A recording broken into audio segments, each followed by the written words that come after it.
ஒரு காலத்தில் ஒரு போர்வீர மன்னன் இருந்தான். ஒவ்வொரு போருக்கும் செல்லும் போதும் மன்னனுடன் ஒரு யானையும் துணையாக வரும். இந்த யானை மிகவும் வலிமையானது, பயமில்லாதது, விசுவாசமானது. மன்னனின் திறமைகளை யாராவது பாராட்டினால் அவர் அந்த பெருமையை யானைக்கும் கொடுப்பார்.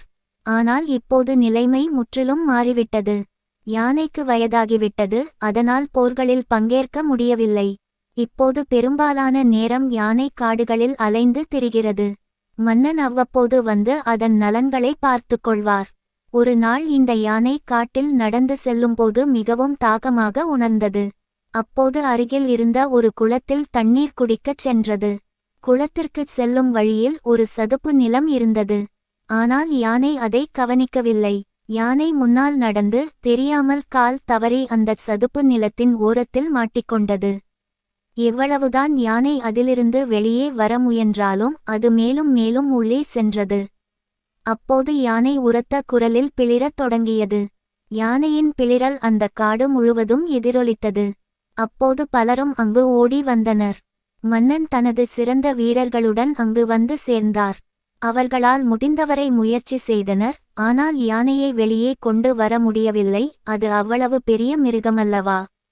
அதே நேரத்தில் புத்தர் அந்த வழியாகச் செல்ல நேர்ந்தது. அவரை கண்ட மன்னன் உடனடியாக புத்தரிடம் சென்று உதவி கேட்டார்.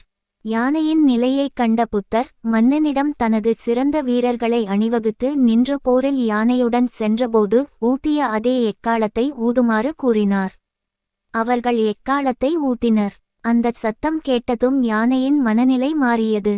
தான் போருக்குச் செல்வது போல் யானை தனது முழு பலத்தையும் திரட்டிச் சதுப்பு நிலத்தில் இருந்து தானாகவே வெளியே வந்தது. பல சமயங்களில் நாம் ஒரு காரியத்தைச் சாதிக்க முயற்சி செய்து சலர்ந்து போகும்போது நாம் எதற்காக தொடங்கினோம் என்பதை மறந்துவிடுகிறோம்.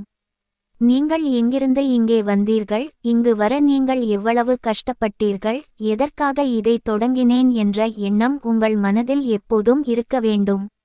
அதுவே உங்களுக்கு கிடைக்கும் சிறந்த ஊக்கம். When you feel like quitting, remember why you started and always remember your struggles.